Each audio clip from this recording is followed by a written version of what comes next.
ya merenung dalam kehidupan saya. Saya menyendiri dan berdoa. Ya berdoa dalam hati Tuhan. Saya setiap berdoa itu seperti tidak didengar gitu. Saya jemu-jemu dalam doa. Maksudnya selalu jika saya menerima kehidupan yang kurang berkenan dalam hati saya atau mendapat kekerasan atau apalah itu bentuknya, saya selalu sujud dan berdoa. Puji Tuhan, saudara-saudara, seperti cuplikan yang sudah kita tonton bersama, kali ini kami akan tayangkan kesaksian dari seorang muslimah yang kini murtad masuk Kristen. Penasaran dengan kesaksian ini? Mari kita tonton dan saksikan bersama. Perkenalkan, nama saya Heni Rohaini, berasal dari Indramayu. Ini singkat cerita saja ya. Saya mau memberi kesaksian kepada orang lain sehingga dapat menjadi berkat bagi sesama. Singkat cerita saja. Saya dari kalangan keluarga Muslim. Bapak saya dari keluarga besar haji, ya. Dan bapak saya itu cucu pertama dari nenek saya, anak pertama yang disanjung-sanjung, dielu-elu, dimanja-manja. Masih usia 13 tahun saja dia masih digendong. Singkat cerita aja, rumah tangga ibu bapak saya karena anak 8, meninggal 3, dan saya anak ketiga dari 8 keluarga, 8 saudara yang meninggal 3. Terus pada saat pernikahan kedua orang tua saya begitu mewah ya. Dulu ada Tionghoa ya yang pakai barongsai, ada petasan itu ya. Nah, sehingga timbul rasa cemburu adik-adik bapak saya. Dan singkat cerita, keluarga saya, kedua orang tua saya dulu anak yang dimanja dari kedua orang tuanya, sehingga ada rasa cemburu sosial bagi adik-adiknya gitu, yang lain. Nah, di situ ada keganjalan meninggalnya bapak saya, karena hanya saya yang menyaksikan kematian bapak saya, karena pada saat meninggalnya bapak saya itu kayak nggak wajar. Nah, dia kenapa sedikit aja kenanya, dia pakai sendal lah waktu mau pergi kondangan sama saya ya. Nah, yang terkena pakunya itu di sebelah kiri. Itu meninggalnya bapak saya itu seperti tidak wajar, ada sesuatu yang mengganjal. Karena pada saat itu bapak saya kena, kata orang bilang kena infeksi tetanus dan lain sebagainya. Terus mengunci giginya, hari keduanya dia langsung dibawa ke rumah sakit Kandang Awur. Esok harinya ambulan datang. Spontan histeris saya menangis ya, kehilangan figur seorang bapak. Dan pada saat saya memandikan, itu yang dibalut itu kaki kanan, anehnya itu ya. Nah, dan pada saat bapak saya ditalilin yasinan itu, tante saya dari ibu kakak saya, dia menaruh uang 1 juta di pundak bapak saya. Saya pada saat itu saya masih kecil karena saya tidak tahu apa maksud arti uang 1 juta itu.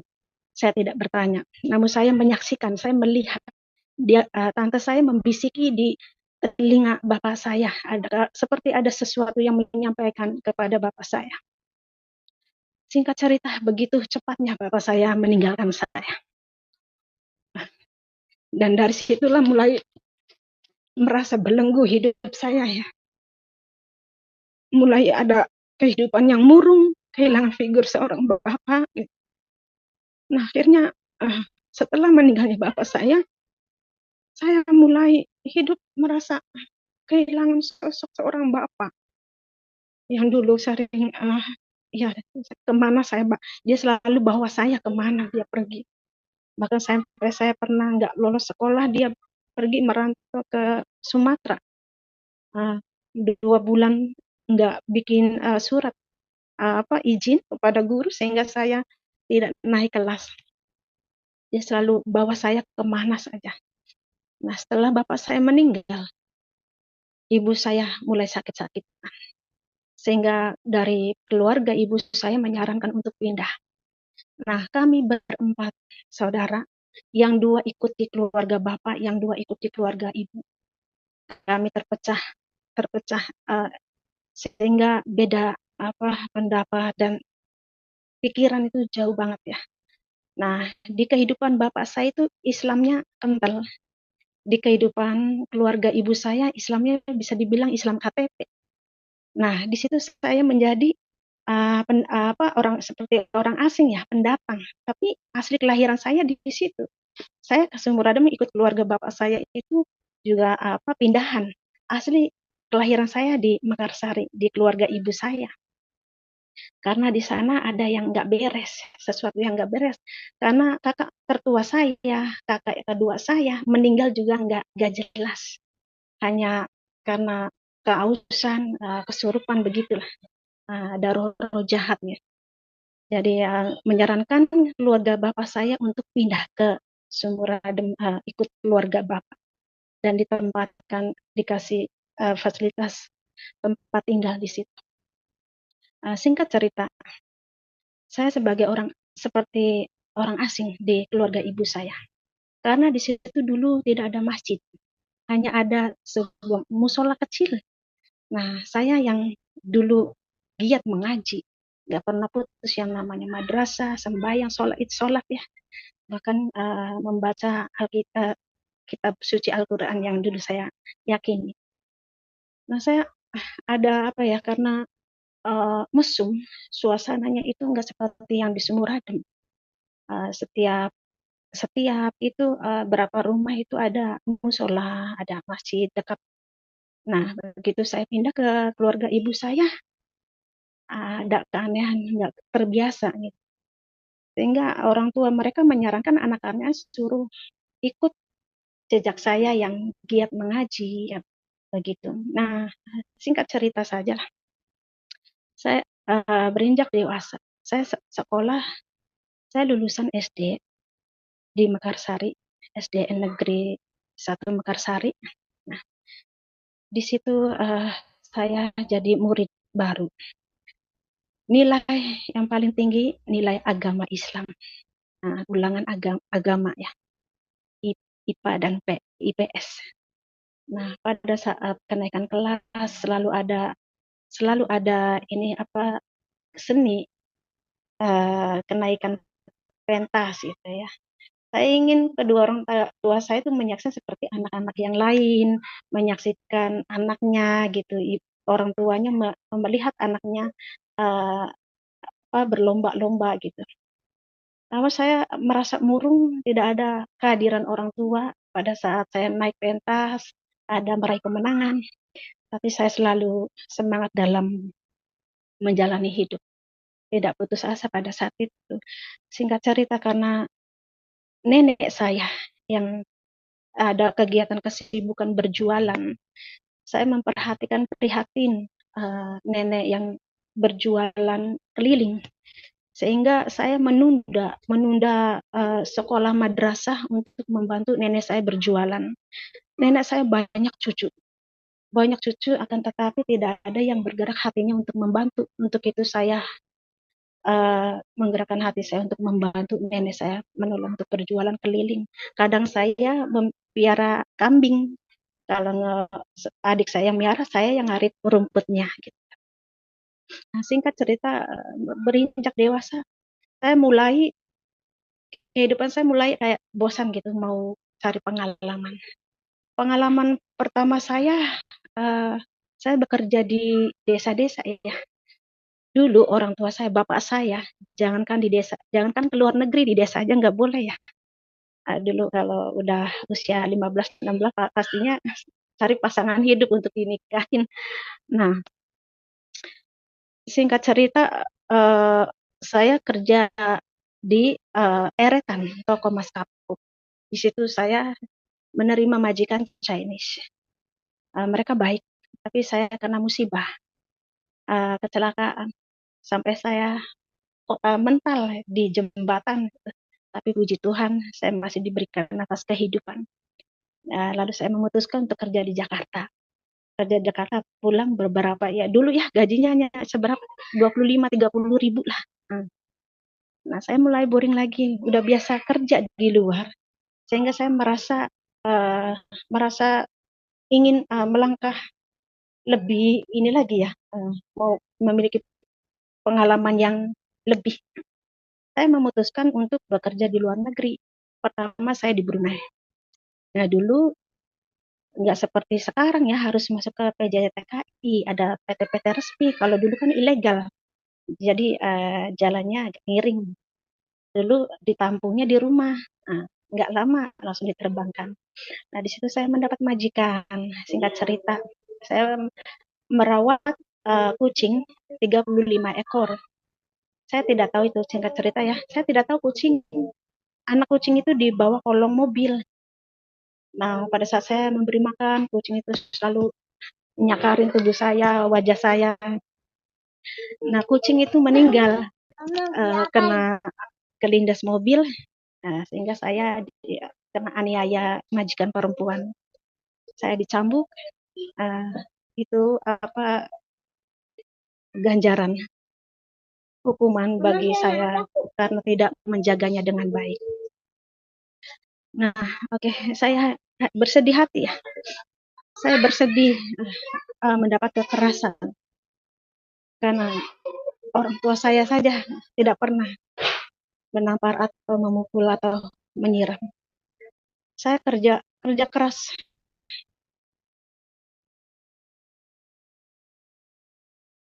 di Brunei Darussalam karena dulu itu negara Presiden Haji Bolkiah ya, dan merawat bunga-bunga, menyemprot rumput pakai alat mesin.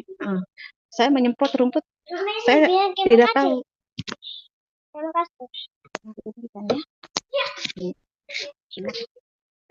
Maaf. Nah, saya tidak tahu kalau bunga itu layu kena obat. Kemungkinan itu kesemprot angin ya.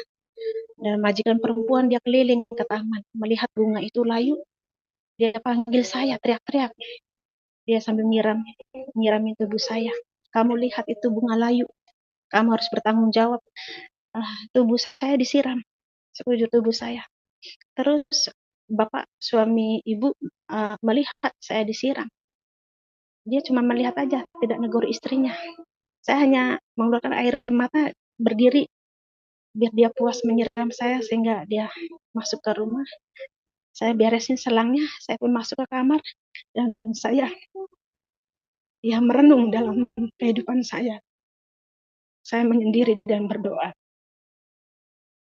Ya berdoa dalam hati Tuhan. Ya Allah, ya dulu saya nggak pernah sebut kata Tuhan ya. Ya Allah, apa salah dosaku gitu. Saya setiap berdoa itu seperti tidak didengar gitu. Saya tak jemu-jemu dalam doa. Maksudnya selalu jika saya menerima kehidupan yang kurang berkenan dalam hati saya atau mendapat kekerasan atau apalah itu bentuknya, saya selalu sujud dan berdoa. Nah, sepertinya doa saya itu jarang didengar. Selalu begitu-gitu terus yang saya dapatkan, adanya kekerasan. Dan saya memutuskan 1 tahun di Brunei untuk pulang. Saya rindu bersama keluarga. Karena saya dulu itu masih lugu, pengalaman pertama saya ke luar negeri, di desa saya itu saya orang pertama yang nekat melangkah jauh, bekerja jauh gitu, meninggalkan negeri. Nah, setelah saya pulang sampai ke airport, di situ ada 12 TKW, yang satu cowok, pulang dari Saudi Arabia sebagai supir di sana. Saya ikutin mereka, saya bertanya sama Mbak, Mbak mau pulang kemana? Saya tanya. Saya ke Jawa Timur, Mbak, katanya. Nah, kamu mau kemana? Saya juga mau pulang ke Indramayu. Indramayunya mana? Mana ya? Saya sampai mikir ya, Indramayu mana? Indramayu kan luas, saya di mana letaknya? Kalau dibilang Mekarsari, dia juga nggak tahu. Indramayu, ya Indramayunya mana? Sumuradem. Saya nggak tahu ya Sumuradem. Oh, ya udah Mbak, saya ikut aja sama Mbak. Kata Mbak itu kalau ada apa-apa jangan salahkan saya ya. Enggak Mbak. Nah, saya ikut sama mereka 12 orang ya. Nah, naik mobil bis Damri, turun di Kampung Rambutan. Nah, kami turun menunggu mobil apa ya, mobil travel. Nah, ada dua orang di situ menawarkan jasa transportasi. Ayo, ayo, mari, mari, kami antar katanya gitu kan. Ada dua mobil kijang. Nah, 12 kami 12 orang dibagi dua. Semua koper masuk itu saya perhatikan Mbak itu pakai perhiasan ya, pulang dari Brunei itu sampai tebal-tebal pakai dan perhiasannya, kalungnya ada di apa, dikeluarin, menonjol banget. Nah, udah sampai, berhenti di mana itu? Nah, di sebuah bangunan ruko. Kami berhenti. Diberhentikan di situ, pada turun, tapi barang-barang masih di dalam mobil. Nah, udah baris 12 orang, baris saya yang paling terakhir. Satu persatu dipanggil naik ke atas. Entah apa yang dipertanyakan. Nah, terakhir saya singkat cerita. Nah, sesampainya saya di lantai 2 atas, saya nggak tahu mau arah mana, pintu mana yang saya harus masuk. Sepertinya pintu sebelah kiri, makanya saya ketok. Nah, masuk, nah ini ada orang, saya masuk. Nah, di situ ada orang, bapak-bapak ya, atribut, dia pakaian, dia gagah seperti angkatan darat gitu. Banyak ada bersenjata, dia dipasang di tembok itu, kayak menakut-nakuti. Selamat siang Pak, saya bilang. Nama kamu siapa? Ditanya, nama saya Heni Pak. Kamu keluar negerinya di mana? Di Brunei Pak, saya bilang. Berapa tahun? 1 tahun Pak. Bawa uang berapa? Saya nggak bawa uang Pak. Saya bilang, bohong. Digebrak meja sehingga saya gemetar, ketakutan. Benar Pak, saya hanya bawa uang sedikit. Kamu punya kartu ini enggak? Saya nggak tahu itu kartu apa ya. Mungkin itu hanya akal-akalan Bapak itu saja. Nah, ada sosok bapak-bapak juga masuk, lapor Pak, memberi laporan. Lapor Pak, tadi tidak memberikan uang. Saya tembak langsung di tempat. Lah, saya mendengar itu bapak-bapak bicara begitu, saya jadi ketakutan. Sehingga uang yang saya simpan, saya umpetin di bagian kerudung, di perut ada ya. Akhirnya saya keluarin. Saya serahkan itu uang untuk keselamatan saya. Nah, singkat cerita, akhirnya saya serahkan itu uang sehingga saya selamat. Saya tidak tahu yang tadi orang-orang dipanggil itu keluarnya kemana. Saya cari jalan untuk keluar. Itu Bapak mengizinkan saya untuk keluar. Karena dia tahu paspor saya hanya 1 tahun bekerja. Saya turun. Saya kelihatan Mbak-mbak itu sudah pada naik di dalam mobil kijang ya. Akhirnya saya naik. Saya perhatikan Mbak-mbak itu murung, ada yang menangis, ada yang bersedih hati, dan yang tadinya saya melihat perhiasannya banyak, kosong. Mungkin dirampas sama Bapak tadi di atas itu. Saya nggak berani negur, saya nggak berani bertanya karena keadaan saya juga sama. Saya kasihan itu prihatin mbak-mbak yang pakai perhiasan itu habis. Nah, kami dibawa pulang ke tempat tujuan masing-masing. Saya nggak bisa tidur sampai sampai ke tempat tempat tinggal saya karena saya memperhatikan jalan, takutnya kelewatan. Mbak-mbak tidur karena perjalanannya cukup jauh ya, Jawa Tengah, Jawa Timur. Pasti yang turun tuh saya dulu kalau dari kepulauan itu. Nah, terus singkat cerita, sesampainya saya sampai ke kampung, saking rindunya sama keluarga berpelukan sehingga saya lupa melaporkan kejadian itu karena pastinya itu supir itu sekongkol ya. Nah, ya, tapi pikiran saya yang penting udah selamat, udah ketemu keluarga. Barang-barang saya pun ada satu yang ketinggalan, biarkan. Singkat cerita, saya sampai rumah, cerita sama ibu. Saya habis kecopetan, ya ketemu orang jahat. Lah, saya mau udah bersyukur Bu, saya bilang.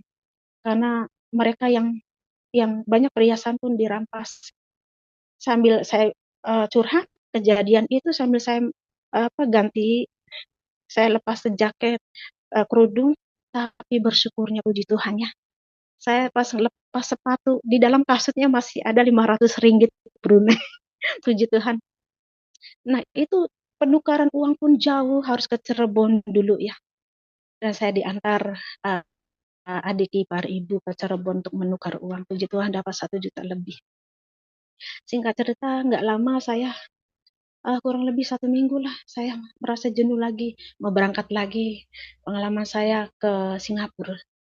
Singapura saya mendapat majikan yang cukup baik, Chinese ya. Saya 3 tahun di Singapura. Nah, 3 tahun di Singapura, singkat cerita saja saya, ya karena majikan saya baik. Singkat cerita, saya pada saat itu mau pulang karena finish kontrak, saya harus pulang cuti. Kata majikan saya, kamu jangan dulu pulang, keadaan Indonesia lagi nggak aman. Katanya pada saat itu 1998 lagi kejadian anti Cina ya, lagi ada kericuan. Jadi lagi nggak aman ke airportnya katanya. Jadi saya bertahan di Singapura. Memang saya melihat dari sisi berita itu Indonesia lagi mencekam keadaannya. Pada saat itu saya melihat berita itu sangat miris sekali.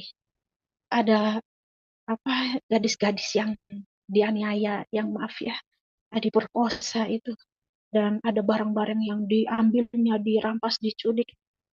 Ada ya, beritanya pokoknya ngeri ya. Nah, udah agak aman, majikan baru mengizinkan saya pulang. Namun setelah saya sampai ke rumah pulang, saya ada kepikiran untuk pindah ke negara lain, dan sehingga saya telepon majikan untuk meminta maaf. Saya tidak bisa, ya kebetulan gaji 2 bulan saya tidak ambil karena untuk jaminan, karena tujuan saya kan pulang cuti. Untuk itu majikan dengan cerdas juga ya, cerdik.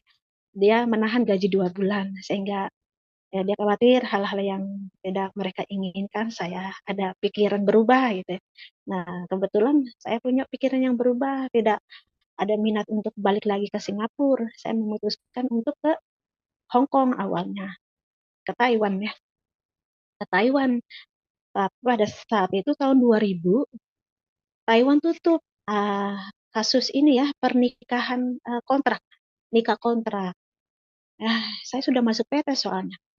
Nah, akhirnya saya memutuskan untuk kerja di Timur Tengah karena nggak usah belajar, langsung terbang. Dalam 1 minggu saya terbang. Di sana saya di PT Asfrida Family di Condet. Nah, saya juga membantu di lapangan untuk mengisi formulir biodata TKW yang lain. Dan saya diterbangkan di Kuwait, negara Kuwait. Dan saya ditugaskan bekerja di agen, tapi tugas saya di rumah. Di rumah ya. Nah, di situ saya singkat cerita mendapat majikan, suaminya Bangladesh, istrinya Sri Lanka. Mereka ya Islam sama keyakinan saya dulu gitu ya. Tapi dia menyuruh saya untuk mengajar ngaji anak-anaknya. Ya saya ajarin. Dan saya ditugaskan jika ada TKW yang melanggar. Ya salah satunya dia membawa kosmetik seperti tidak ada niat tujuan kerja, hanya apa, apa ya dia mengundang majikan laki dengan make up ya. Tugas saya untuk menampar TKW yang diinterminate, yang dipulangi majikan. Ada 2 TKW, yang satu desa dengan saya. Dia diinterogasi majikan saya. Diperiksa tasnya itu berisi make up semua. Sehingga terbukti dalam tasnya itu make up. Jadi pikiran majikan saya seolah-olah ini anak nggak niat kerja, hanya bisa dandan. Nah, majikan saya menyuruh saya untuk menamparnya. Saya tidak berkuasa, tangan saya tidak sedingin itu untuk menampar anak orang lain. Nah, saya diam. Nah, majikan saya marah. Kamu di sini ditugaskan untuk bekerja dan saya memberi upah gaji ke kamu. Kenapa kamu tidak mau nampar anak itu? Alasannya apa? Ini tugas kamu. Saya cuma bisa tunduk. Apalagi anak ini satu desa dengan saya gitu. Jangan ke satu desa orang lain, saya tidak sedingin itu, saya tidak semudah itu mau menampar orang lain. Nah, udah akhirnya majikan saya menyuruh si anak itu untuk masuk ke kamar. Majikan saya menampar saya. saya tidak apa-apa, yang penting saya tidak menampar anak orang lain. Sehingga dia puas. Nah, majikan perempuan timbul ada rasa cemburu pada saya. Karena dia memperhatikan majikan laki ada curiga dengan saya, kayak naksir ya. Karena saya tidak punya pikiran dari awal, atau saya dari Indonesia ke luar negeri, tujuan saya niatnya kerja. Tidak ada punya pikiran hal-hal yang lain. Apalagi mau menarik perhatian suami orang atau majikan saya gitu ya. Pikiran mereka jelek terhadap saya. Nah, singkat cerita saja lah. Jadi sebelumnya ini saya memiliki kehidupan yang belenggu ya. Ini karena saya banyak yang saya singkat. Ini pengalaman kesaksian hidup saya. Sebelumnya itu kesaksian saya sama persidangan ke Dek Marisa ya, yang dibully, yang aduh, ya salut banget kita sudah mengenal Tuhan ya. Singkat cerita, pada saat majikan tidak ada di rumah, saya selalu merasa ketakutan karena majikan saya itu nafsu birahi melihat saya. Dan saya selalu kalau ada selesai mengerjakan pekerjaan rumah, saya langsung masuk ke kamar, nyetrika dikunci. Dia ketok pintu, saya ketakutan. Alasannya ada baju yang perlu disetrika katanya. Saya sarankan Bapak untuk digantung di luar, nanti saya ambil. Baiknya. Sampai kadang saya mencuri-curi untuk supaya saya tahu masih di luar enggak ya Bapak nih. Kadang dia bikin jebakan yang saya takut tuh. Taunya dia masih di situ. Begitu saya buka, dia langsung meluk saya. Bos, jangan saya. Dia langsung meluk saya. Saya sempat nendang perutnya dia. Saya minta maaf. Saya langsung pintu kunci. Saya berdoa kepada Allah. Pada saat itu, ya Allah, kenapa saya diperlakukan seperti ini? Saya tidak ada maksud tujuan. Saya nggak punya tujuan. Tidak ada niat tujuan mau merebut bapak dari ibu gitu. Nah, kebetulan ibu datang. Gaya ibu sudah kayak orang mau marah gitu. Saya perhatikan rupa wajahnya itu kayak aneh gitu.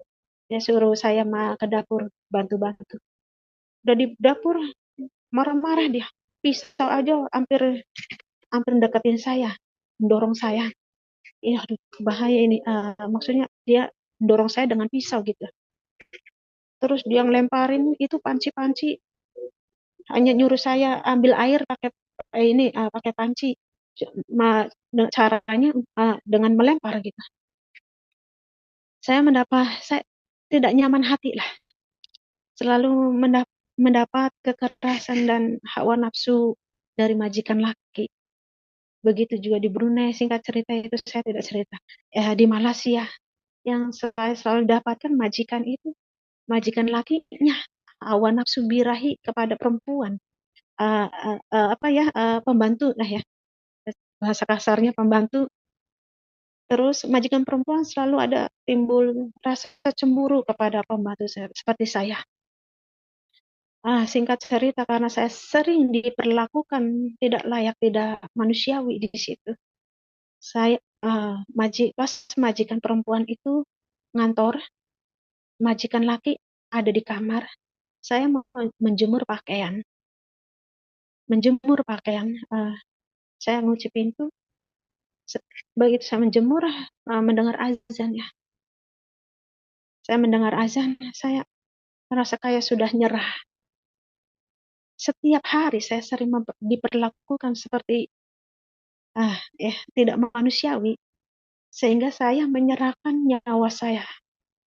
Dan sebelum-sebelumnya saya tidak pernah menyebut kata Tuhan, nama Tuhan ya, karena ada di ajaran kami dulu itu menyangkal. Pada saat azan pasti saudara mendengar la ilaha illallah itu artinya apa? Tiada Tuhan selain Allah, selain Allah. Artinya tidak ada Tuhan selain Allah. Ya. Tidak mengakui adanya Tuhan selain Allah. Spontan saja pada saat itu saya tidak tahu. Keluar dari mulut saya berkata, Ya Tuhan, aku serahkan nyawaku ke dalam tangan-Mu.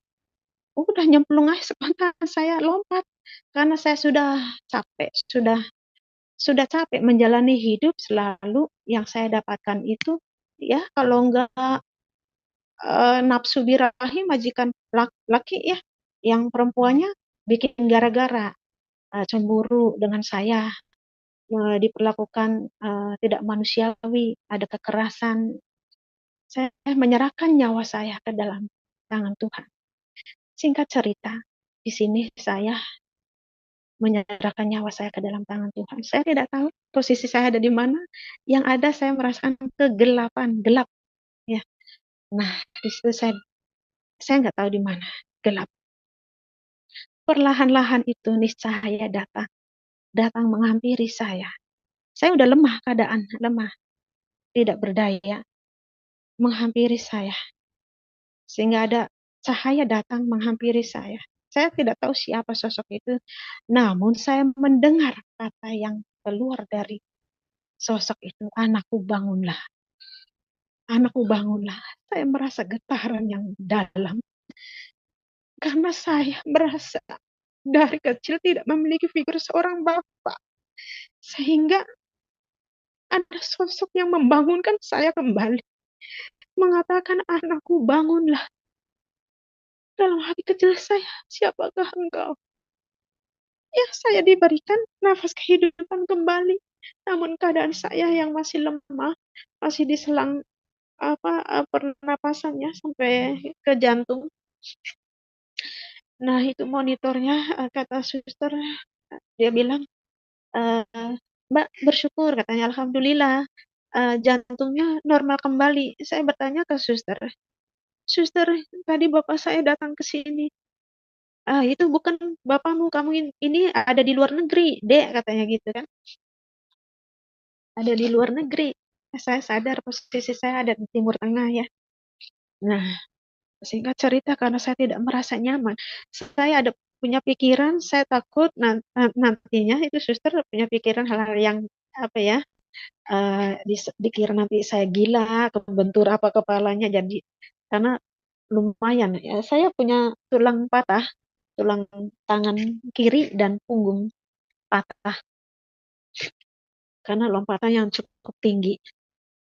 Saya merasa tidak nyaman. Saya mau bangkit kembali dan beraktivitas kembali. Nah, saya belum normal 100%. Keadaan saya masih lemah dan darah masih beku. Saya dibalut dengan kapur. Nah, saya bangun, saya duduk, darah belum normal, sehingga saya masih kelingan, belum stabil ya. Akhirnya saya lunglai kembali dan rebahan. Hari kedua saya selalu berusaha untuk bangun. Saya bangun, saya sedang merenung sosok yang tadi. Siapakah dia itu? Aku tidak memiliki figur seorang bapak. Tapi yang tadi bilang itu, anakku bangunlah. Apakah bapakku? Karena saya merasa bapak saya itu meninggal tidak jelas. Jadi seolah kayak seperti ada orang syirik ya. Menggunakan cara tumbal, ditumbal ya, ditumbal. Saya pernah melihat di Google apa sih yang ciri-ciri orang yang ditumbal itu, seperti alatnya seperti apa saja ya. Ada yang rambut, ada yang paku, ada yang kaca beling ya, kaca, terus macam-macam lah benda tajam, jarum, paku. Nah, salah satunya bapak saya itu kena paku itu. Nah, saya melihat dunia lain itu. Nah, saya pulang.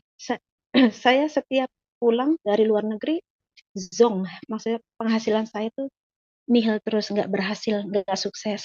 Namun saya selalu disyukuri nikmat yang Allah berikan kepada saya.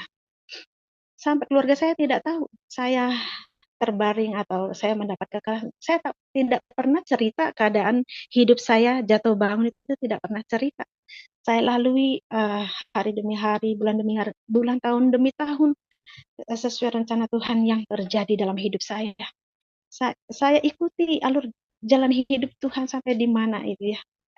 Singkat cerita, 1 minggu saya di situ, saya dapat berjalan perlahan-lahan, saya menghampiri kamar yang sebelah itu sepertinya orang Indonesia saya dekatin.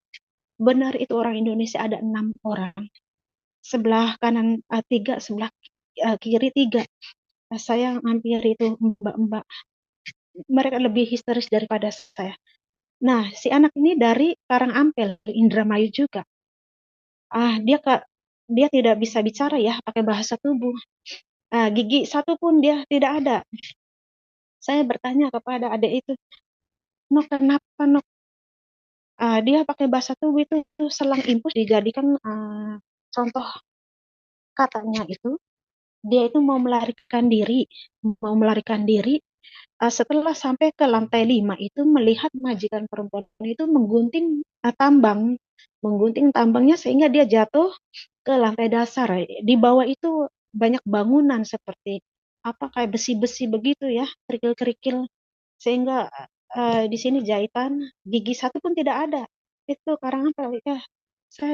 Saya juga pernah dengar itu Karangampel seperti Indramayu.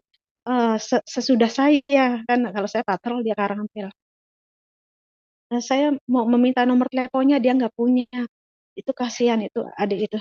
Tapi ada catatan buku dan pulpen disediakan di meja, suatu saat dia butuh dikasih ke suster untuk dapat bantuan.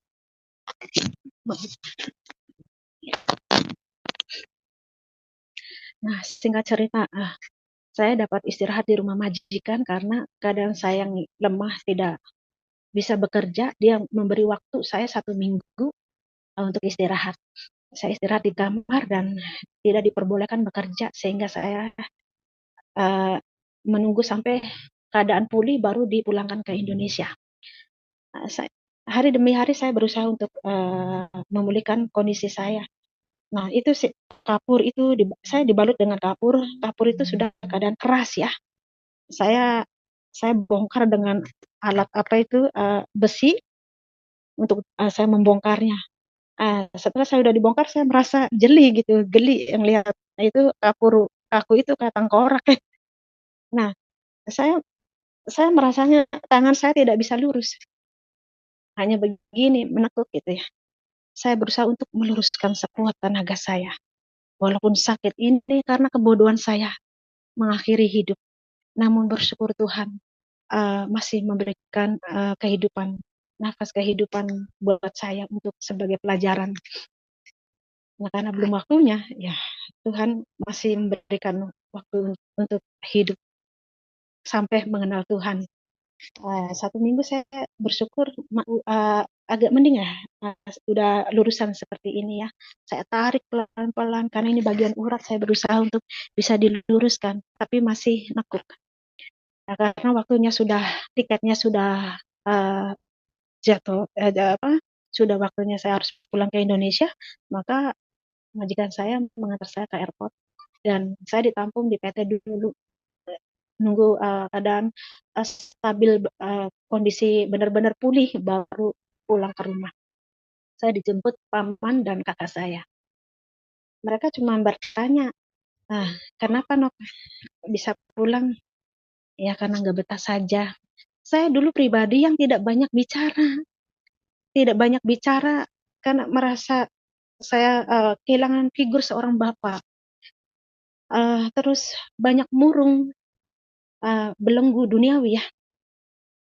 Saya merasakan kepahitan dalam hidup, ejekan, olok-olok, dan bulian.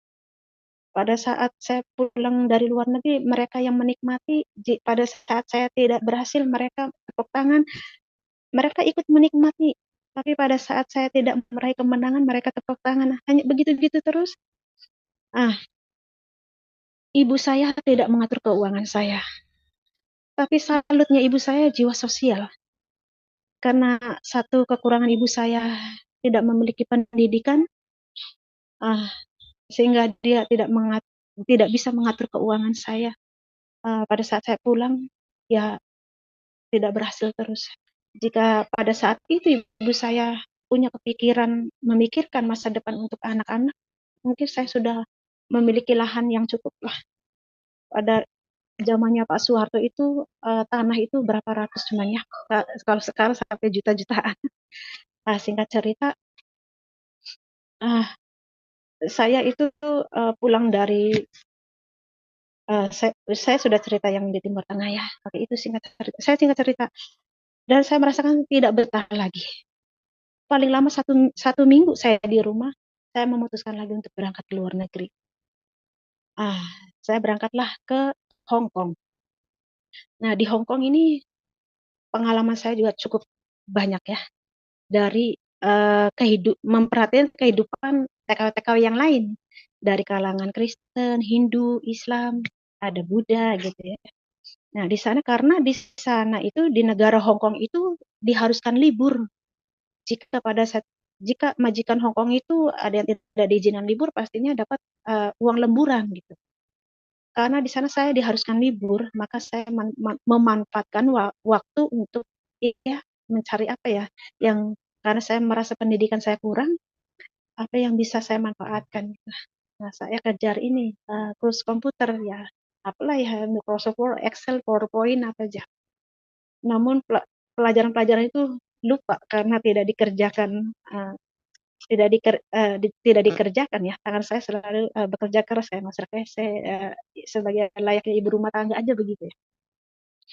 Nah, di situ saya 5 tahun. Terakhir singkat cerita saya mendapat majikan merawat kakek. Kami tinggal bertiga, saya, kakek, dan nenek. Saya merawat kakek. Beragama Katolik, majikan saya beragama Katolik. Nah, singkat cerita saja, saya mendapat keanehan ya.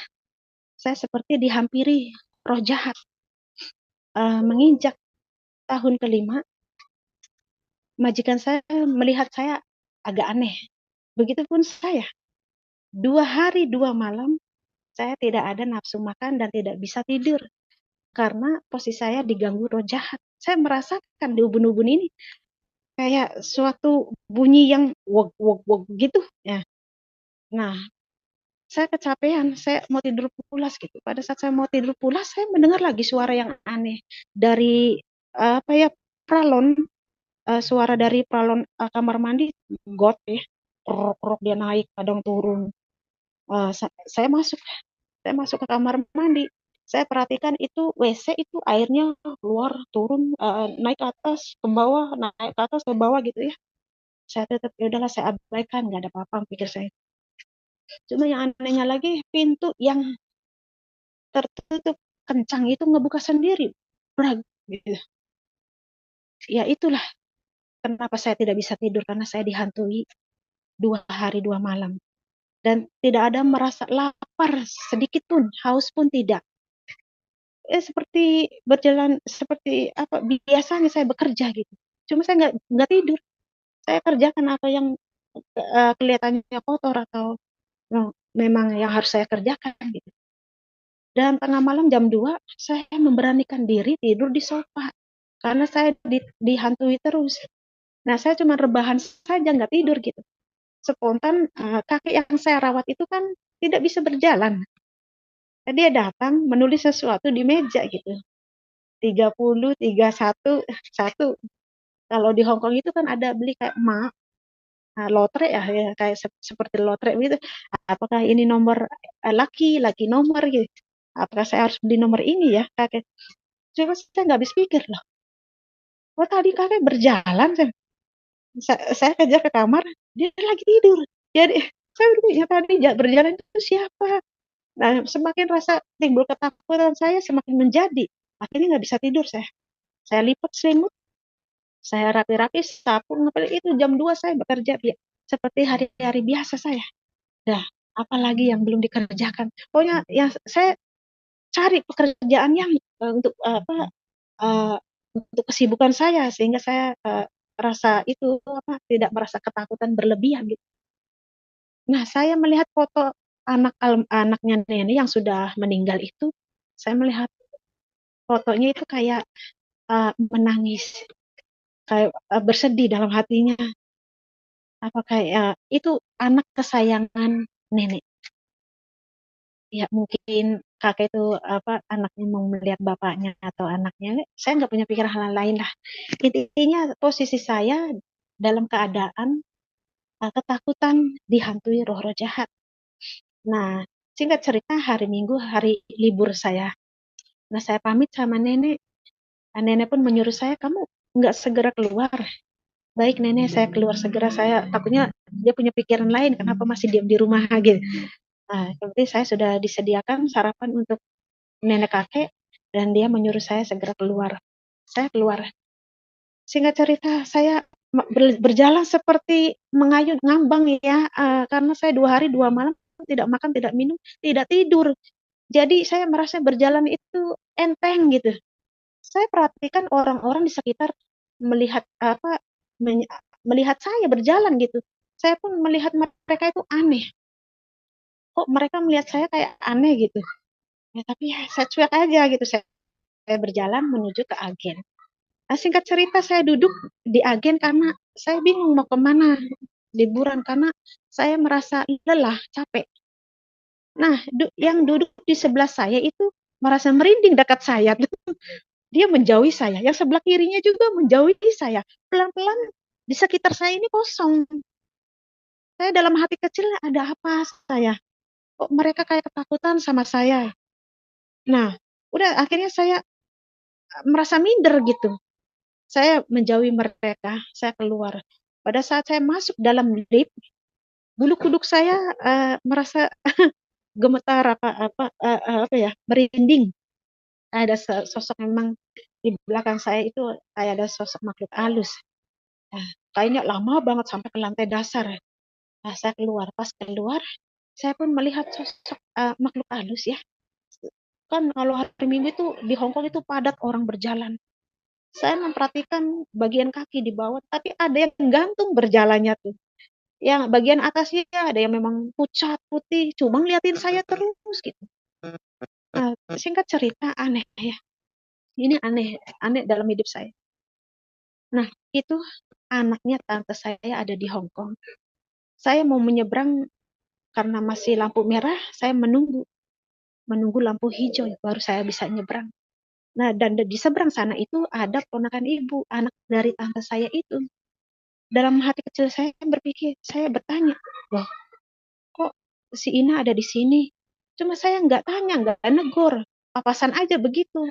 Mungkin saya salah salah apa salah salah menilai, mungkin salah orang, mungkin samarannya gitu ya. Saya bertanya ibu saya, Bu, itu anaknya tante itu yang namanya Ina itu ada di rumah apa di luar negeri? Di luar negeri katanya. Di mana? Dengernya sih di Timur Tengah, dengernya. Saya tuh tadi melihat ada Ina di sini, saya bilang gitu. Ya nggak tahu di negeri luar negeri mana katanya. Ya udahlah. Nah, terus saya telepon kakak saya. Kakak saya tuh selalu mendapat musibah. Selalu motor terus. Sampai 5 kali itu motor. Hmm. Kesaksian kakak saya pun dahsyat ya. Dia pernah melihat malaikat. Dia dia kecelakaan, tapi anehnya selalu diketahui saya gitu. Jadi kayak saya selalu emang kebetulan ya, memang kebetulan saja gitu saya pas ada mau telepon kakak saya memang lagi dalam musibah. Yang menerima itu suster terakhir ini singkat cerita terakhir. Oh ini siapa suster ya yang bertanya. Saya yang telepon. Loh ini siapa? Saya bilang ini ada di rumah sakit ini apa Jati Barang. Ini saya adiknya Wasa, saya bilang. Oh iya, ini adiknya Wasa ya. Ini Pak Wasa katanya kecelakaan. Oh iya, tolong disampaikan ke keluarga ya, Dek katanya. Iya, baik-baik. Itu kecelakaan apa? Ya, motor dengan mobil. Nah, saya langsung bergegas untuk menghubungi keluarga saya. Telepon, Mak, Wasa kecelakaan. Kok kamu tahu? Iya, saya tadi telepon telepon ke Wasa yang nerima suster. Suster yang ngasih tahu. Mereka bergegas ke Jati Barang. Itu kakak saya 5 kali kecelakaan motor terus yang kejadiannya motor terus. Tapi puji Tuhan dia selamat. Jadi Terus saya tidak tahu karena saya tua di luar negeri. Saya merasa kayak orang asing di negeri sendiri, kayak numpang lahir saja doang ya. Nah, saya tidak tahu setiap musibah ada perwakilan yang mewakili bapak saya. Jadi sok pahlawan lah di situ. Dia menyalahgunakan keuangan saya. Saya mentransfer ke ibu. Ibu saya itu tidak mengatur keuangan, jadi disalahgunakan mereka. Saya tidak ngerti lah, saya tidak tahu. Intinya saya setiap pulang dari luar negeri, pulang hampa. Tapi bersyukur kita disyukuri saja hidup ya. Nah, singkat cerita, uh, sebenarnya pada saat itu, karena itu waktu yang sudah mendekati saya mau pulang, karena saya di interminate, majikan saya itu melihat saya ada yang aneh. Dia memulangkan saya ke agen tanpa alasan. Saya itu merasa betah kerja di sini, alasan kesalahan saya di mana? Saya bilang. Dan majikan saya tuh cerita ke agen, ini anak nggak salah, cuman mereka ketakutan sama saya gitu. Tiba-tiba saya dipulang, ya udahlah, emang harusnya saya pulang. Keluarga saya tuh rindu, tidak ada kehadiran saya 5 tahun nggak pulang-pulang. Sampai orang tua saya tuh cari orang pinter, pakai gentong ya, teriak-teriak nyebut nama saya supaya dia merasakan gitu panggilan ibu. Maaf. Nah, singkat cerita, memang saya memang udah waktunya harus pulang, harus membereskan urusan keluarga di rumah. Kayaknya di dalam keluarga saya ada yang nggak beres di sana. Nah, saya nginep berapa hari di agen. Pada saat tidur, kok saya aneh, ada apa dalam tubuh saya ini? Ya. Tadinya teman-teman saya yang di sebelah kanan dan sebelah kiri berbaris kan ada ya banyak yang di intermini tidurnya bareng. Satu persatu meninggalkan saya. Ya saya duduk nggak bisa tidur lagi. Ada yang sebelah saya ini dia mimpi kerawelan ya. Katanya tidak, bukan saya, katanya begitu. Ini ngomong sama saya, ngigo pikir saya. Udah saya mengabaikan. Cuma saya duduk manis karena agen saya itu dari Filipina, beragama Katolik. Saya melihat Bunda Maria di gambar Bunda Maria di tembok ya.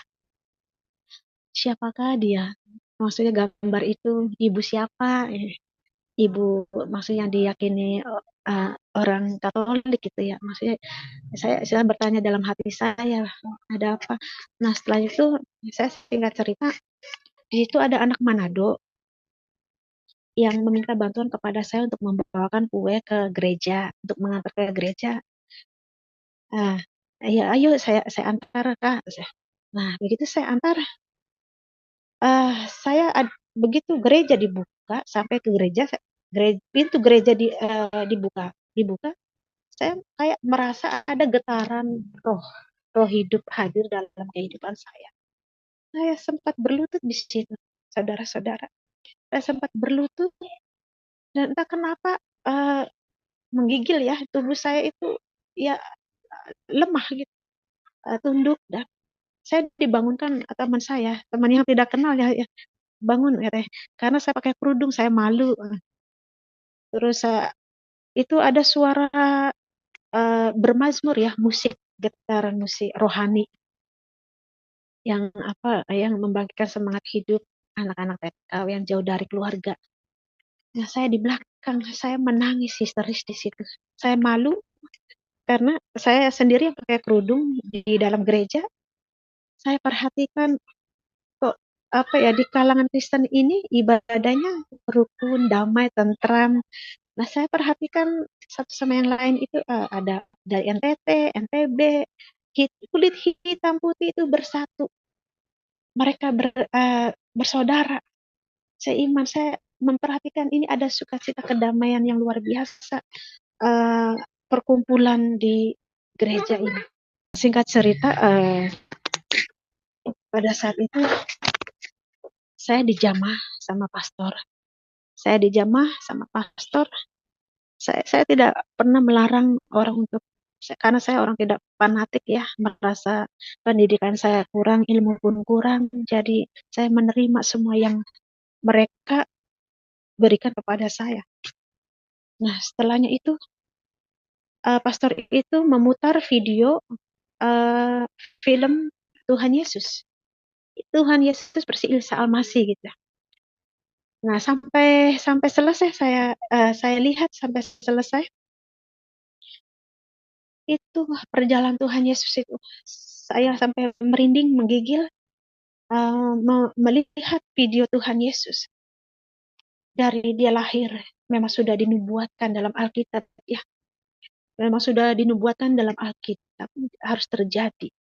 Dia lahir, dia mati dan hidup kembali. Saya mau belajar ini Isa Al-Masih. Ya saya juga imani ini Nabi Isa Al-Masih gitu. Nah, saya menangis histeris melihat penderitaan Tuhan Yesus yang saya rasakan kehidupan saya gitu, yang dihina, yang diolok-olok, yang dianiaya. Sampai saya menangis tidak menahan air mata saya keluar deras ya. Teman saya memberikan saya tisu. Mereka biasa-biasa aja ngerespon saya. Saya merasa malu di perhatian mereka. Mereka tidak seperti kayak teman-teman saya yang lain gitu. Ada merasakan sukacita, merasakan bersatu di sini. Inilah keluargaku di sini, saudaraku.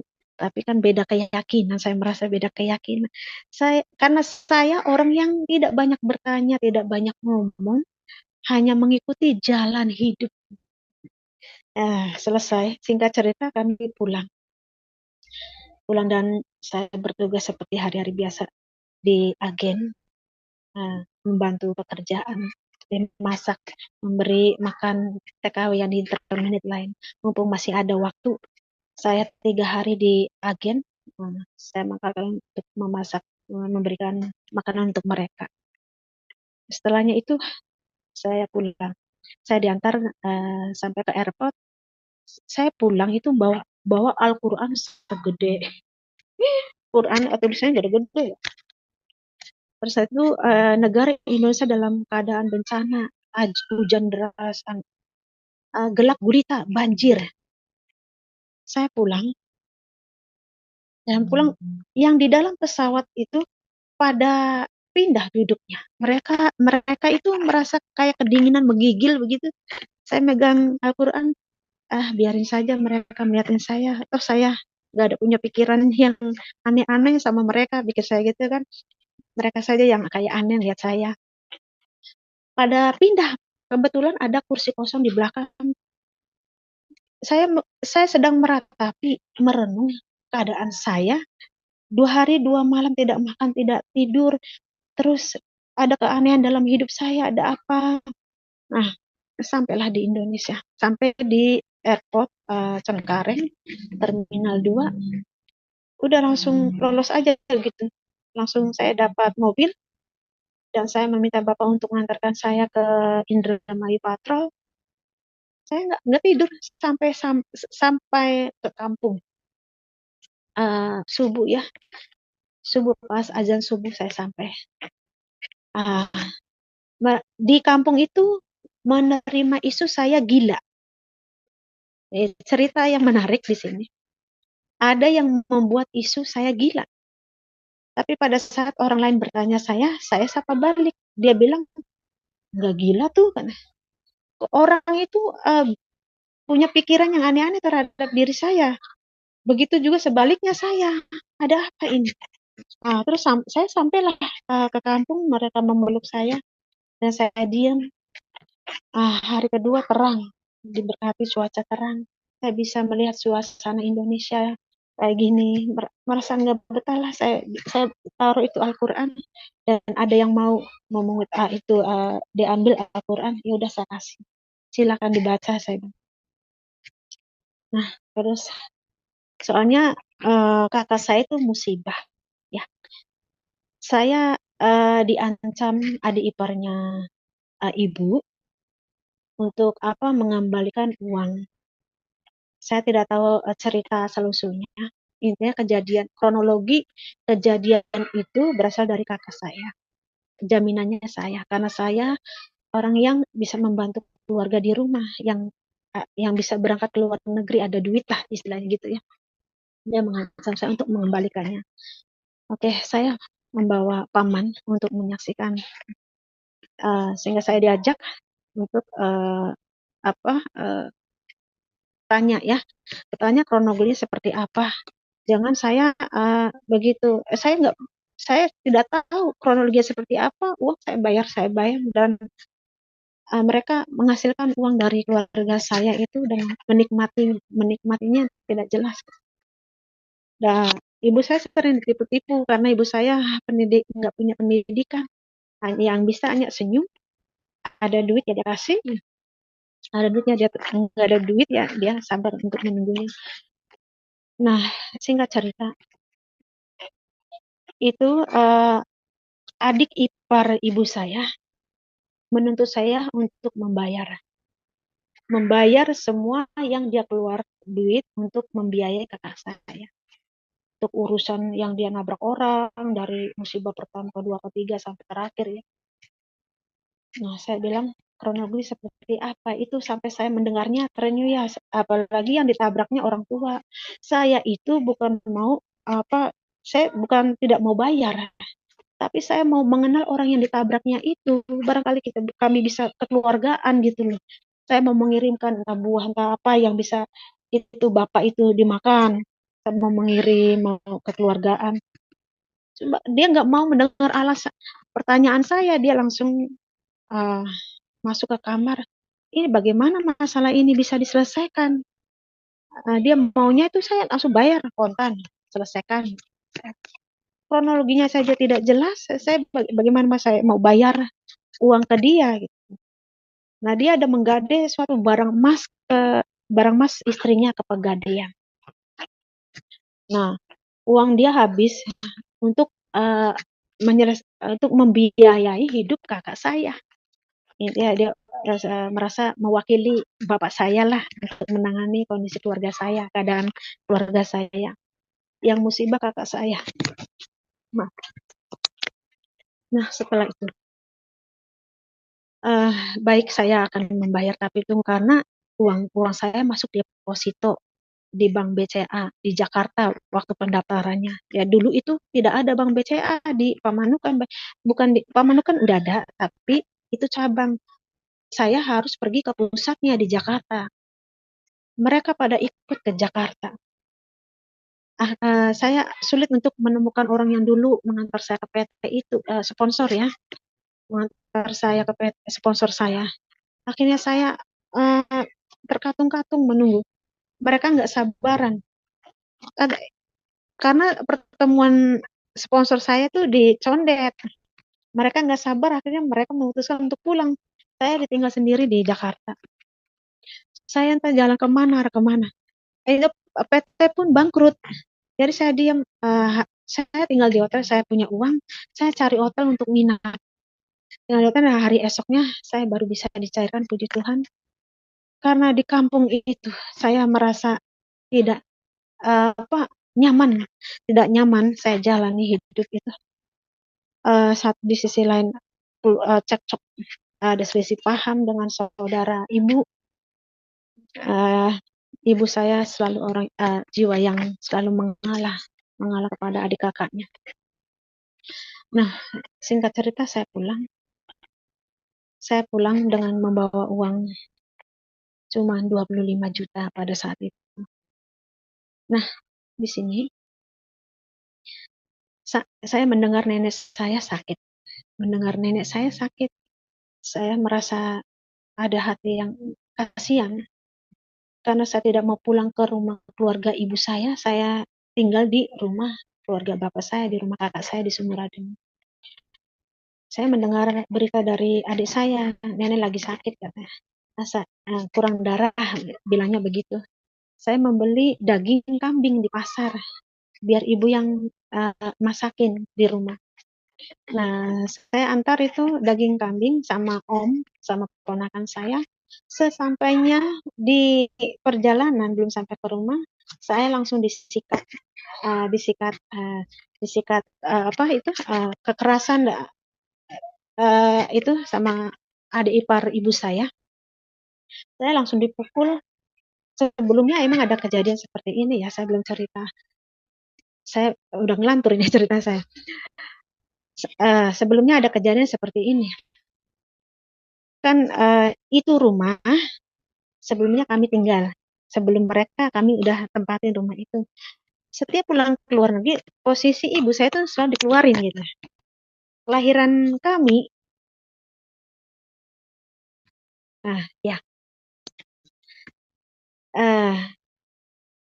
kelahiran kami tanahnya sudah dikuasai sama Pak Pugu, ya.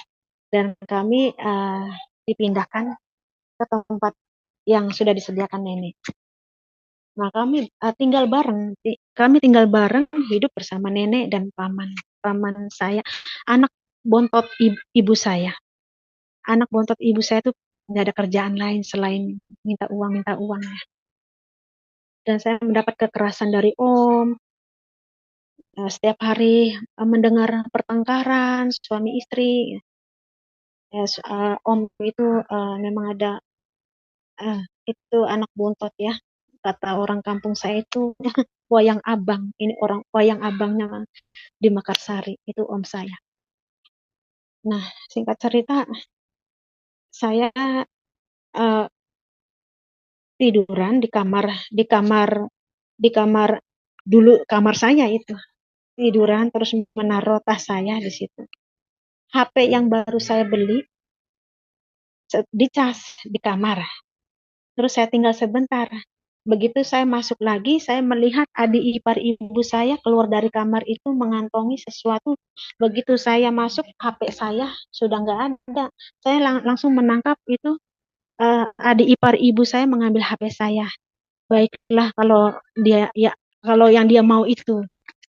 Karena dia menuntut saya untuk menebus segala apa yang sudah dikeluarkan, uang yang sudah dikeluarkan adik ipar ibu saya untuk membiayai hidup, maksudnya kejadian musibah kakak saya wasa. Ya udah, saya ikhlas, tapi saya karena kontak semua kontak nomor HP penting itu ada di HP saya, jadi murung lagi kepikiran mau ngubungi siapa, PT sponsor itu ada di dalam kontak HP itu. Dia ambil itu. Dulu saya beli 4.300.000-an karena sebelum pulang saya beli HP baru Sony.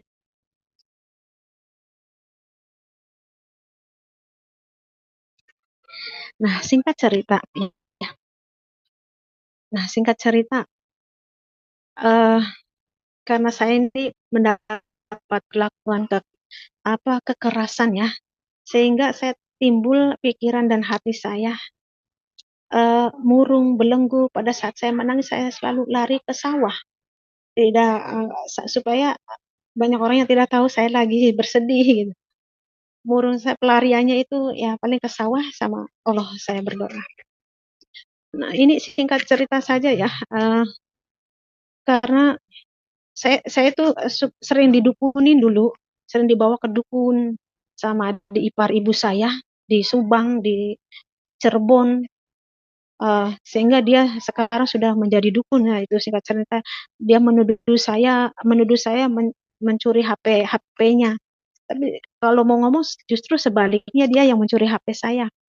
Ya, saya dilaporkan itu bapak itu bertugas sebagai angkatan darat ya, abdi masuk desa. Dia tugasnya memeriksa kesehatan masyarakat di sekitar. Itu namanya Pak Karnoto. Saya dibawa karena dia menuduh, saya persilahkan lapor saya, dan saya dibawanya ke Pak Karnoto. Nah, saya dituduh katanya saya mencuri HP. Saya memang ada mengambil HP beliau, tapi saya mengambil HP-nya itu juga memberitahu ke istrinya, tante, karena HP saya diambil suamimu, maka saya ambil HP suamimu. Saya bawa nih HP Nokia yang harga 100-200 ya. Nah, itu anaknya datang ke Sumuradem untuk menanyakan HP.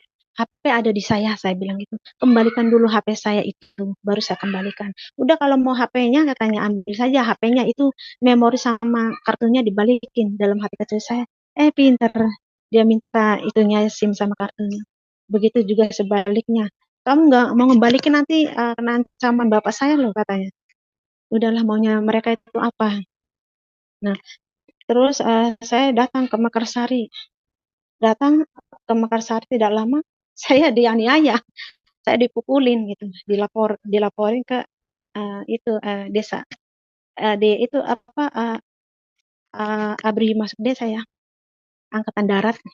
Nah di Pak Karnoto saya dilaporin dibawa ke Pak Karnoto, di situ saya dituduh mencuri HP. Nah saya tidak menceritakan kronologi, masyarakat banyak menonton kejadian itu, hanya bisa menonton. Saya tidak tahu apa yang terjadi dalam hidup keluarga saya. Saya menerima kekerasan, saya diolok-olok dan apa dituduh, yang ada itu sebaliknya, saya diperas. Keluarga saya tidak mengerti apa-apa, penghasilan saya tidak entah kemana. Karena ibu saya sering menerima penghasilan saya, sering diutangin. Dan kembali pun tidak jelas karena saya posisi di luar negeri, saya tidak tahu. Singkat cerita, saya mulai bosan di rumah. Saya saya mendaftarkan diri ke Taiwan. Nah, singkat cerita saya mendaftar di PT. Karena saya di PT di apa ya ditampung begitu lama. Sebelum saya mohon maaf ya, sebenarnya saya itu ada status menikah ya, dan punya anak satu. Karena saya mendapat perlakuan keras, saya balik ke Sumur Adem di keluarga bapak saya. Nah di situ ada bapak-bapak yang mendekati saya. Nah saya baru pertama melihat ini adik ini, ya. Saya pulang dari Hong Kong. Di situ kakak saya melihat saya berduaan tidak baik ya. Nah, sehingga kakek saya menyarankan saya itu menyarankan bapak itu untuk segera menikahi saya gitu. Nah, singkat cerita saja, saya ini lagi keadaan pikirannya kosong, lagi mendapat kekerasan. Bahkan itu identitas saya kayak KTP, paspor, dan lain itu diumpetin. Nggak tahu siapa yang ngambil pada saat itu, saya tidak tahu siapa yang ngambil. Setelah singkat cerita ya, baru mengenal semalam, besok saya nikah. Saya tahu ini bapak ini punya anak istri, tapi karena saya dituntut untuk menikah, supaya kamu ada yang membantu katanya. Udahlah kamu istirahat, jangan keluar negeri terus, bekerja terus, pulang juga toh nihil katanya gitu. Nah, ya udah apa ya, apa maunya mereka dalam hati kecil saya. Oh iya, karena keluarga saya nggak mau tanda tangan saya keluar negeri, karena selalu ada surat izin dari keluarga kalau belum menikah ya. Ya udahlah saya hanya mau mengambil itu izin suami kalau punya suami ya. Nah singkat cerita saya menikah dengan Mas Imam dari Jawa Tengah. Mas Imam ini pendatang. Mas Imam ini bekerja kontrak di dekat rumah kakak saya ya. Nah dia bekerja sebagai operator di PLTU Indramayu. Dia mengenal saya malam, besok sore menikah agama ya, menikah secara agama. Nah di situ buku nikah pun dibuatnya duda mati. Saya mendapat buku nikahnya. Ya saya tidak tahu lah itu hukum keyakinan saya dulu itu uh, mereka pakai akal-akalan lah, pakai akal mereka sendiri. Yang intinya saya di sini hanya mengikuti saja gitu. Udah setelah menikah saya udah nggak betah gitu, udah nggak betah. Saya memutuskan untuk mau ke luar negeri. Saya minta surat izin pada suami. Nah, pada suami dia mengizinkan, tapi sayangnya saya positif. Saya mengandung anak pertama saya. Anak pertama saya Fibra. Nah, singkat cerita, setelah lahir baru 3 bulan, saya memutuskan karena ini ekonomi ya. Saya menyadari keadaan saya merebut suami orang. Dan saya harus menyadari penghasilan dan pembagian itu saya tidak pernah meminta apa baik lebih ya. Dia beri seberapa pun saya terima. dulu saya memang ekonomi saya kurang, apalagi ditambah saya punya anak. Nah, bagaimana caranya untuk saya bisa mencari orang untuk merawat anak saya? Bersyukur saya mengenal itu tetangga saya orang Cirebon. Dia mandul dan merawat anak saya. Meminta Mbak itu untuk merawat anak saya di Cirebon. Nanti soal upah setelah saya tidak berjanji, setelah saya nanti udah sampai ke luar negeri, udah bisa bekerja, udah selesai masa potongan, barulah saya tidak mau berjanji mau beri upah berapa. Nanti saya nitip anak saya, rawat baik. Nah, saya memutuskan untuk ke luar negeri dan saya daftar ke PT. Cuman sayangnya nasib saya di situ saya dimanfaatkan untuk mengajar TKW yang lain. Nah, sehingga saya kelamaan di PT, setahun saya di PT. Yang non-non terbang 2-3 bulan. Yang ex luar negeri ini ditahan untuk mengajari yang non-non gitu. Nah, kami yang merasa ini banyak ditunda visanya. Alasan yang tidak masuk akal ya, majikannya meninggal. Setiap dapat majikan itu selalu meninggal, ini nggak masuk akal. Saya kepikiran biaya hidup anak saya di rumah gitu. Saya masih lama di PT. Nah, teman-teman saya itu setelah terbang itu mereka pada kabur di Taiwan. Saya sedikit pun saya tidak punya kepikiran untuk kabur. Saya bersabar sampai akhirnya diterbangkan ke negara Taiwan. Begitu saya sudah sampai ke negara Taiwan, saya mendapat majikan yang baik. Saya jaga kakek dan yang satunya jaga nenek. Kami ditugaskan masing-masing ya, menjaga kedua pasien di satu rumah, satu kamar kan tidur. Cuman saya di situ mendapat teman yang tidak ini ya, sama dari Indramayu juga anaknya. Tapi saya tidak tahu alasannya kenapa bisa-bisa saya dipulangkan. Saya dikembalikan ke agen, saya meminta agen untuk memberi keterangan alasan apa sehingga saya dipulangkan. Mereka bilang tidak ada alasan kamu bersalah. Ya udah, saya jalani saja. Saya jalani. Saya keluar dari majikan itu, kakek menangis karena dia sudah suka sama saya, begitupun saya sudah betah. Tapi saya tidak tahu lah itu ada muka apa, ada laporan apa teman saya ini ya ke majikan itu. Nah, akhirnya saya dipulangkan. Belum lama saya mendapatkan majikan yang kedua. Mendapat majikan kedua, pekerjaan saya full ya, yang merawat pasien lumpuh, dan menjaga anak yang masih kecil. Nah, saya berpikir begini, saya merasa waktu saya udah kebuang-buang. Waktu saya merasa udah kebuang di jalan. Di penampungan 1 tahun, mana saya mendapat nasib pas saya udah merasa cocok bekerja di satu majikan ini, saya dipulangkan. Begitu mendapat majikan yang kedua, pekerjaannya melebihi itu ya. Sehingga saya punya pikiran yang nekat mau kabur di situ. Saya mendengar dari cerita teman, ada agen kaburan. Ya, saya tidak pergi soal gaji. Yang penting saya begitu kerja langsung menerima gaji gitu. Karena pada saat itu saya masih itu masa potongan gaji. Pada saat itu pertama 1 tahun ya, yang kedua 9 bulan. Masih masa potongan. Jadi saya mau cari agen kaburan. Saya nekat keluar dan saya minta maaf sama bos. Saya kabur, saya mendapat agen kaburan dan saya singkat cerita saja jadi saya statusnya di Taiwan ilegal. 4 tahun ya saya ilegal. Dan saya ditempatkan bekerja di panti jompo. Nah, setelah mengenal majikan ini yang beragama Kristen, saya belajar dari kehidupan mereka itu merasakan kayak ada kedamaian, sukacita. Nah, saya diperkenalkan. Nah, begitu masuk di satu ruangan ini, begitu buka pintunya, di tembok nenek duduk di bawah ya, salib itu di tembok. Begitu buka, yang saya lihat itu salib gitu, bukan neneknya. Asik dalam hati kecil saya orang Kristen, karena saya tahu orang Kristen itu baik, pikir saya gitu. Karena saya setiap mendapat majikan yang seiman dulu ya, diperlakukan secara tidak manusiawi. Nah, kekerasan, kalau tidak ya itu majikan laki itu timbul ada pikiran jorok. Pasti baik, ya baik. Akhir saya cerita sama majikan, saya perhatikan nenek ini merasa boring karena setiap mendapat menu begitu-gitu terus gitu, bosan ya. Dia mau menu yang lain.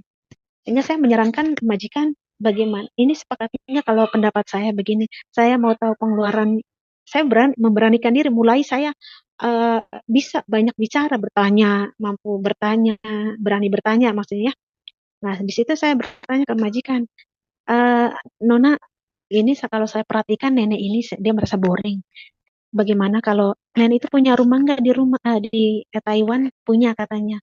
Itu bersumber rumahnya ya kosong katanya. Bagaimana kalau kami tempatin? Kamu bisa merawat nenek di rumah sendirian? Bisa lah saya. Bisa Nona. Karena kalau saya perhatikan itu pengeluarannya gede belum lagi bulanan di panti jompo ya makan dikali nenek dengan saya. Belum lagi yang lainnya gitu. Akhirnya memutuskan untuk dipindahkan ke rumah. Nah, kan pindah ke rumah. Di situ saya banyak waktu luang sehingga saya nongkrong di YouTube ya, melihat kesaksian-kesaksian, melihat dulu di Facebook, di YouTube, saya memperhatikan ada keganjalan dalam hidup saya dan dulu saya pernah teguran itu ya, Tuhan itu sudah menunjukkan jalan, tapi saya masih menjalankan secara Islam. Pada saat saya lompat dari ketinggian itu, saya sempat meninggal, ya itu Tuhan sudah menolong saya. Saya belajar-belajar, oh ada Bapak ini maksudnya apa, ya. Saya belajar gitu ya. Saya belajar dari kalangan orang Kristen di Facebook. Saya belajar, saya baca, setelah itu saya baru memahami apakah itu Tuhan Tuhan Yesus itu yang dimani orang Kristen. Tapi kami kan tidak mengakui adanya Tuhan. Tapi saya merasakan ada Roh Kudus yang hadir dalam kehidupan saya. Semakin saya mendalami mempelajari dua kitab ini, semakin saya yakin bahwa ini ajaran yang harus saya pelajari dan saya harus imani. Coba saya di komentar itu, karena saya perhatikan dari sisi kehidupan, mengenal dari itu ya, buahnya, kita dapat mengenal kehidupan, keyakinan saya dulu itu, yang ada itu iri hati, dengki, tidak jauh dari itulah. Terus suka membuli, terus itu saya merasa doa saya tidak dikabuli gitu. Nah, pada saat saya sering ada keluar kata-kata spontan yang ya Tuhan, gitu. Ada sering keluar kata Tuhan. Selalu ada kayak Roh Kudus yang hadir dalam kehidupan saya. Semakin saya kayak ada dorongan gitu. Nah, di sini saya nimbrung di komentar kolom kalangan Kristen. Saya memperhatikan itu komentar-komentarnya dari statusnya. Ini caranya bagaimana saya mau mengenal Tuhannya orang Kristen ini, dari siapa. Saya bertanya dalam hati, saya memberanikan diri untuk bertanya. Saudara, saya komentar di situ, saudaraku, saya minta tolong jika saya mau meyakini uh, Tuhan Yesus, caranya bagaimana? Karena saya percaya itu Tuhan yang menyelamatkan saya dulu, dan saya perlu pelajari lebih dalam lagi. Nah, dia menyarankan saya untuk menghubungi nomor itu. Dia kasih nomor itu dan saya menghubungi. Itu namanya Kak Riana. Kak Riana ini dari Medan kalau nggak salah ya, seingatan saya. Itu dari Medan, dia mendapat beasiswa di sana, kuliah dan menginjil di sana. Saya hubungi, langsung dia datang. Sebelumnya saya pamit sama majikan. Uh, Majikan kan orang Kristen pastinya diizinkan gitu, diizinin. Nah, saya izin sama majikan, bos, ada pendeta yang mau datang ke sini untuk membaptis saya bilang gitu. Oh iya, bersyukurlah mereka senang mendengar saya mau dibaptis. Nah, mereka senang. Nah, datanglah Karyana. Ya, saya perkenalkan ini pendeta dari Indonesia yang mendapat beasiswa di sini gitu, di sambil menginjil. Nah, menerima. Nah, dia bertanya ke saya, eh, kenapa kamu mau mengenal Tuhan Yesus? Iya, saya percaya itu Tuhan. Artinya kan sudah diakui, saya mengakui dari mulut saya keluar Tuhan Yesus itu adalah Tuhan dan Juru Selamat saya. Karena saya curiga yang dulu pernah saya didatangi soalnya karena terlalu lama ya tahun 2000 baru saya menemukan jalan Siratal Mustaqim ini di sini. I'm here. Akulah di sini yang kamu cari itu. Nah, nah untuk itu saya mendalami karena saya merasa saya kurang pendidikan.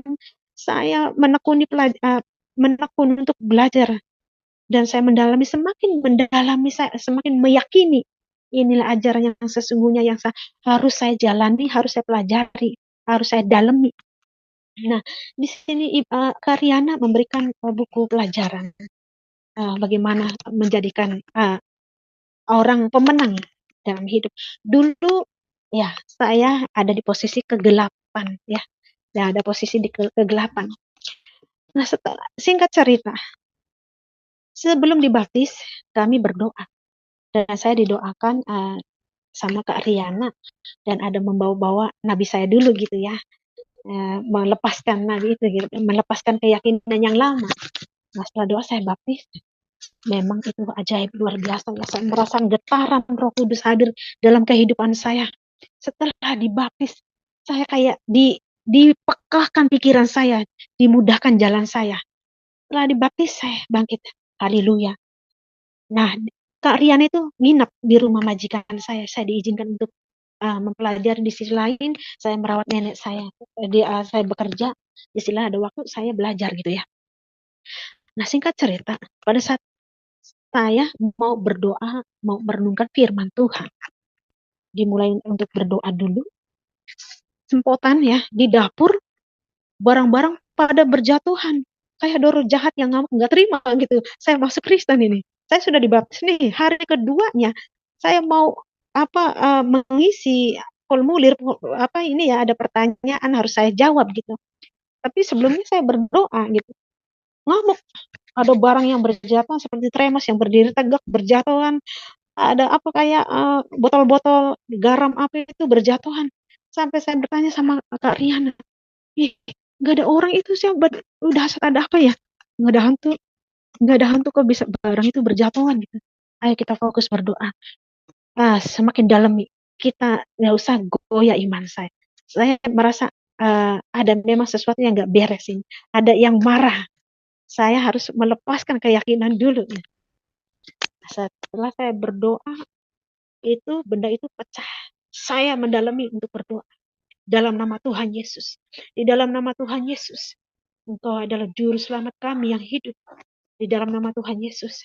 Mulai itu berhenti. Haleluya, haleluya saya. Terus setelah berdoa saya ke belakang. Ya Tuhan, udah mulai kata-kata saya sering keluar kata Tuhan. Nah, saya pungutin itu barang-barang yang pada berjatuhan. Sungguh luar biasa kayak ada sosok roh jahat yang ada dalam kehidupan saya. Dia marah di dapur.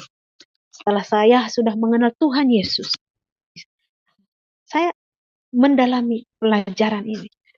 Saya baru mulai belajar mendalami sehingga saya dengan firman Tuhan diberikan firman Tuhan dengan ada 2 langkah bertobat ya di Markus 1 pasal 1 ayat 15.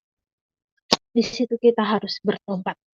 Nah, saya ngutip dari kisah Markus ya, Markus 1 ayat 15.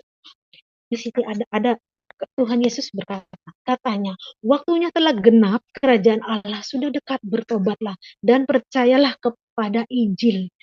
Nah, di sini saya semakin mendalami pelajaran itu. Keadaan semua manusia. Ya, ya. Iya, lanjut lanjut Ibu. Saya hanya Ya, membuka biar teman-teman bisa baik. baca di layar. Iya, karena semua. Jadi ini diberi pelajaran ya, hidup kekal dalam kerajaan Allah. Semua manusia hidup di dalam dosa, penderitaan dan akhirnya mengalami kematian. Apakah penyebab dari semua hal tersebut? Apakah jawaban untuk semua persoalan hidup manusia? Yesus datang memberikan jawaban untuk semua persoalan manusia. Katanya waktunya telah genap.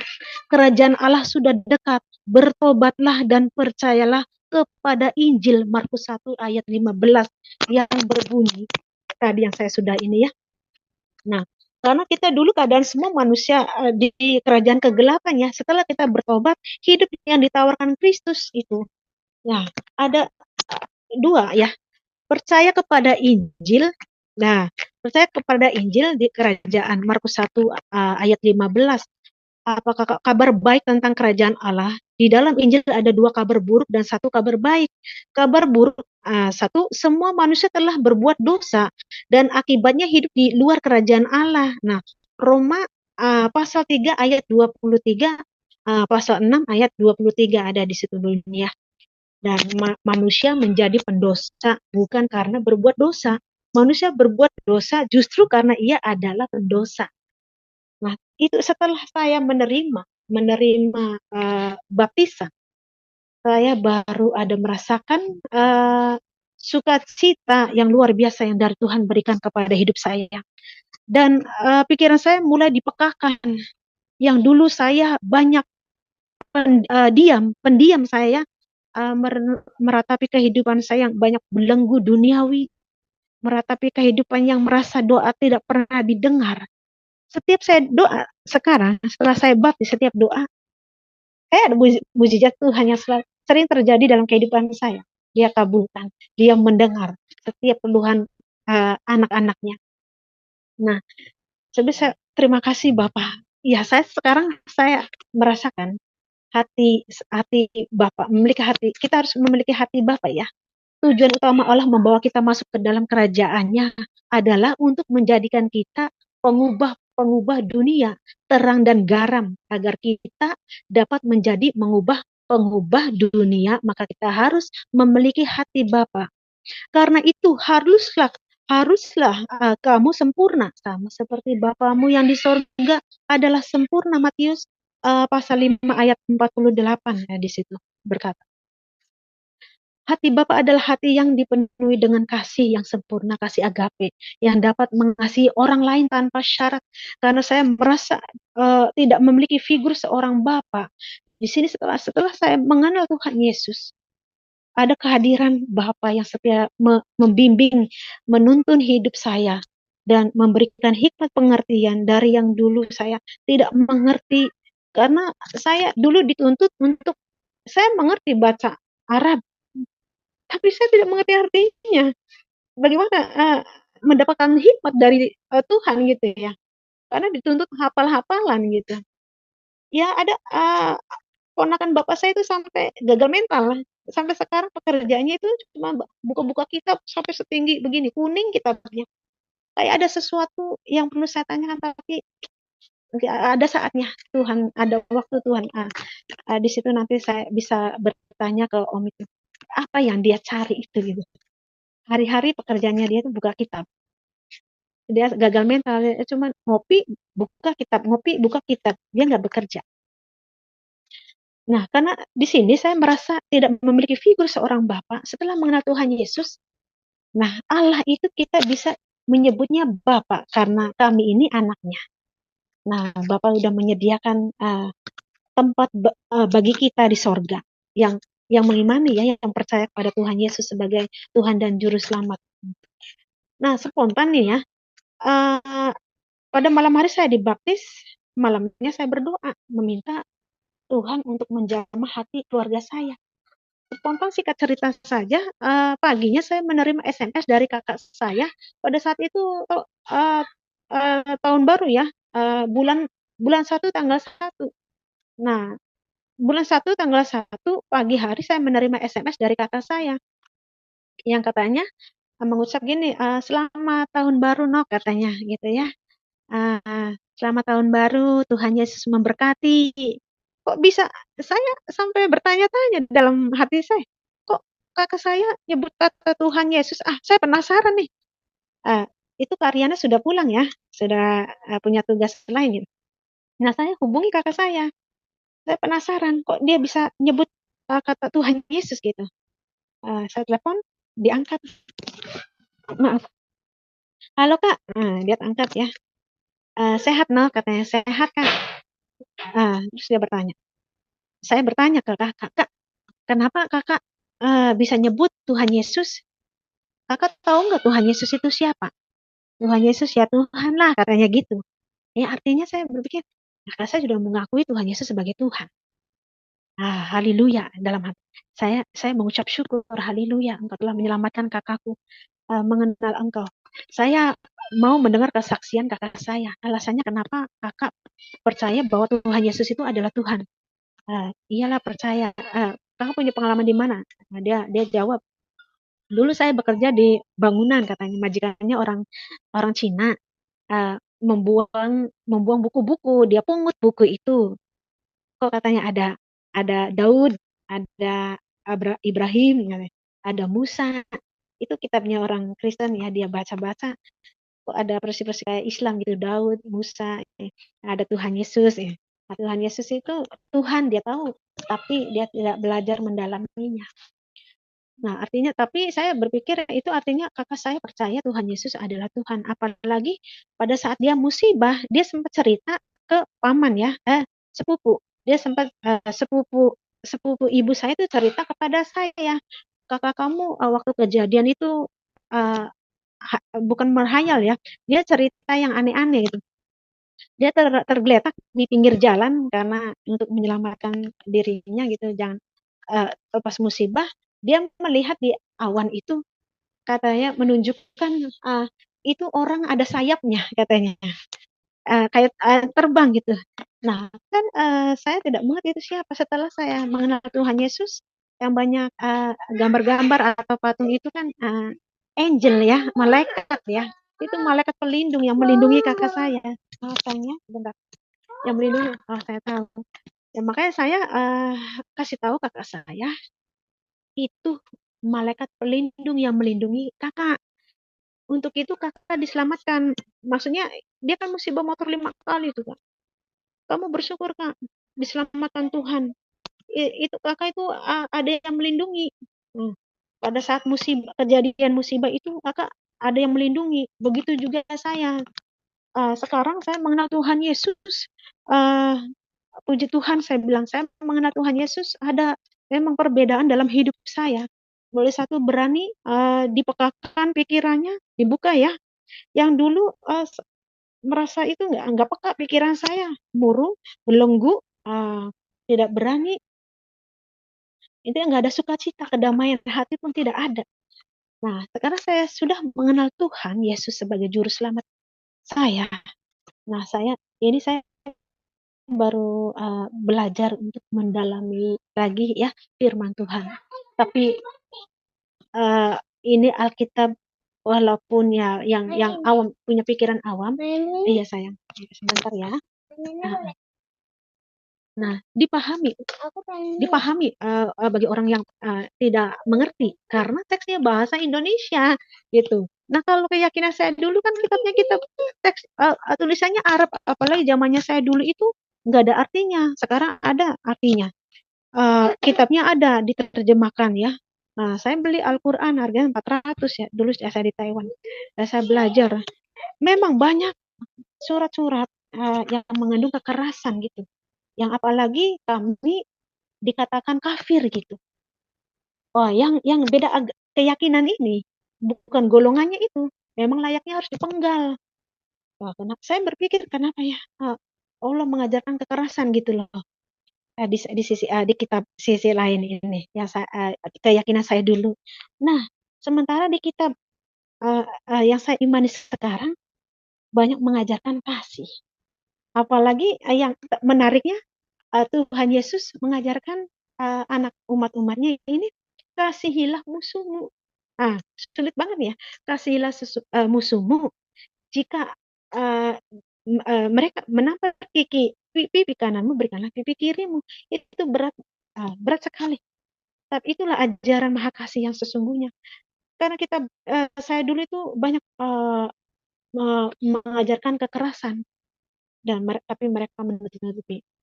Ya, sehingga sekarang saya mengaku Tuhan Yesus, dan kadang saya berteman dengan teman-teman saya itu, saya orang usil sekarang. Saya berani bertanya.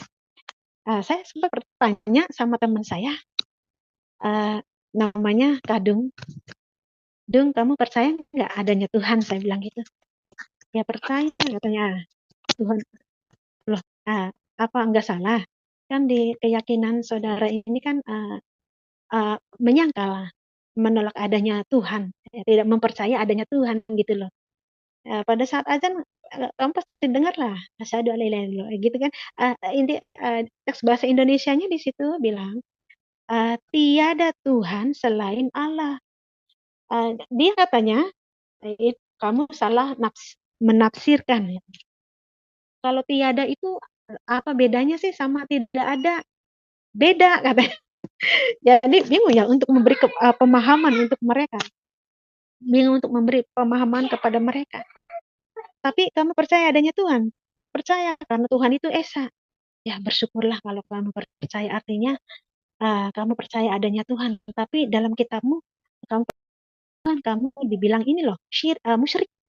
Karena menduakan Tuhan. Ya, kata saya bilang begitu. Bukan musyrik itu, kamu salah menafsirkan aja katanya. Saya perhatikan dia itu sudah mulai kayak nggak terima gitu ya, menyentil-nyentil keyakinan dia. Akhirnya saya berhenti di situ. Yang mau menerima saja. Kadang ya, memang ini unik. Tuhan itu memilih seorang anak yang dia tolong gitu, dia angkat. Karena saya dulu itu sudah diberi peringatan, sudah diberi jalan, tapi saya masih menjalankan secara Islam. Maaf sebentar. Ya kamu istirahat dulu kamu. Nanti sama ibu anak, sama mbak anak dulu ya kan ya. Nah, maaf saudara. Setelah itu ada teman-teman saya yang lain. Sekarang saya jadi usil karena yang berani itu, anehnya yang berani itu mantan Islam, karena kami yang murtadin ini mengenal ajaran yang dulu gitu ya. Jadi makanya berani yang murtad daripada yang lahirnya Kristen. Dan sebelumnya saya minta maaf ya saudara Islam. Saya mohon maaf jika tidak berkenan di hati kalian. Saya minta maaf. Tidak ada maksud untuk, saya hanya meluruskan dan memberikan kesaksian apa yang dialami kehidupan saya.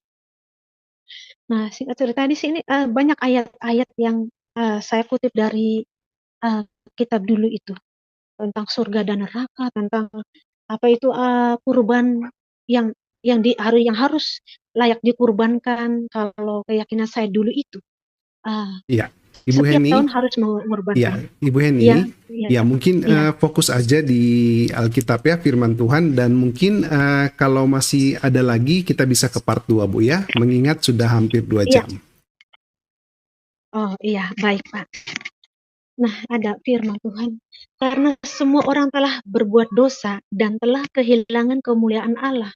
Nah, untuk itu karena dulu itu keyakinan saya dulu itu Allah ya, bukan Allah. Karena Musa membawa hukum perintah Tuhan, 10 perintah Tuhan.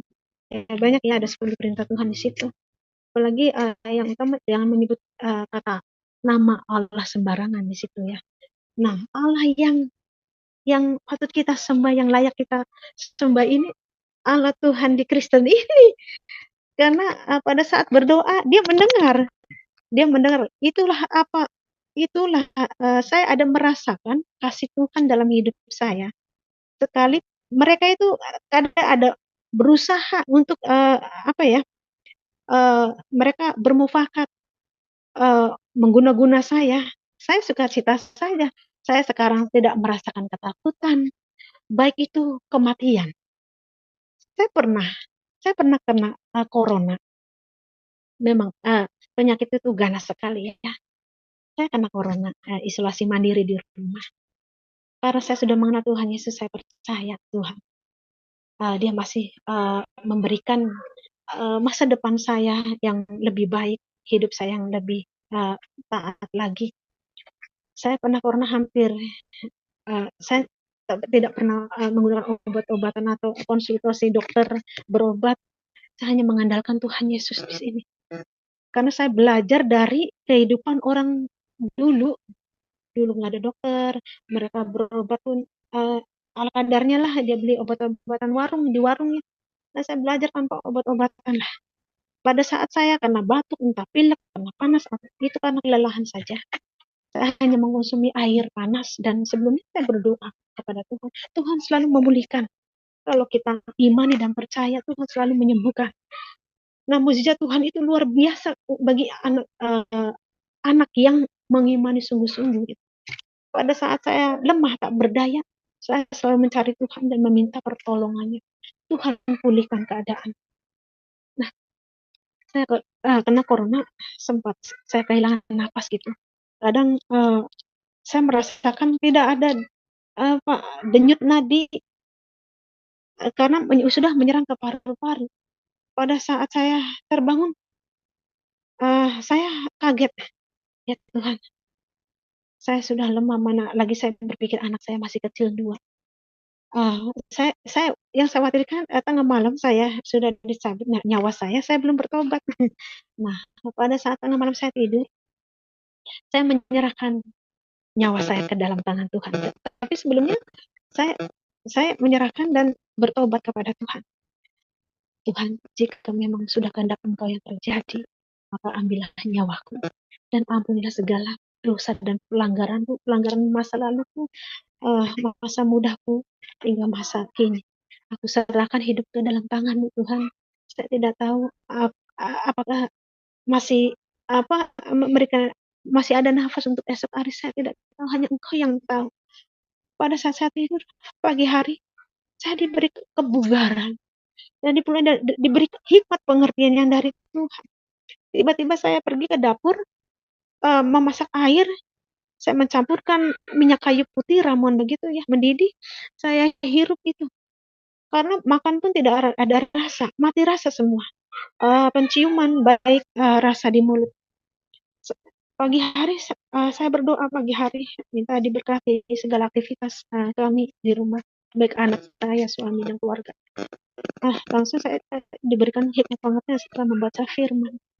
Karena aku mengimani Tuhan Yesus, saya percaya masih ada mukjizat Tuhan yang terjadi dalam kehidupan saya. Karena oleh bilur-bilurnya, dia yang mati digantung di atas kayu salib untuk memikul dosa kami. Dia yang berlumur darah, dia teraniaya, disiksa karena dosa kita. Kita sakit, dia pulihkan. Nah, untuk itu saya seperti diberikan hikmat pengertian, saya masuk ke dapur untuk memasak air mineral dan dicampurkan minyak kayu putih. Saya menghirupnya karena itu virus menyangkut di selang-selang itu ya, lubang hidung, tenggorokan. Saya mendapat kelegaan di situ dan berjemur di atas jam 12, jam 11 ke atas. Nah, itu keringat keluar, baru saya tetap makan. Kayak saya diberi peringatan, makan. Ya, makan saya, walaupun tidak ada rasa makan. Saya olahraga, karena saya melihat anak-anak masih kecil. Terima kasih Tuhan, Kau memulihkan keadaanku. Terima kasih. Itulah luar biasanya Tuhan. Luar biasa, banyak mukjizat Tuhan yang terjadi dalam kehidupan saya. Yang dulu saya sempat mati, dia bangkitkan. Yang menariknya itu, dia membangunkan saya, memanggil saya seorang anak, sebagai anak. Anakku bangunlah. Di situ saya sedih, dan karena saya merasa tidak memiliki figur seorang bapa di dunia, tapi saya memiliki bapa di sorga. Memiliki bapa di sorga. Karena aku percaya kepada Tuhan Yesus Kristus.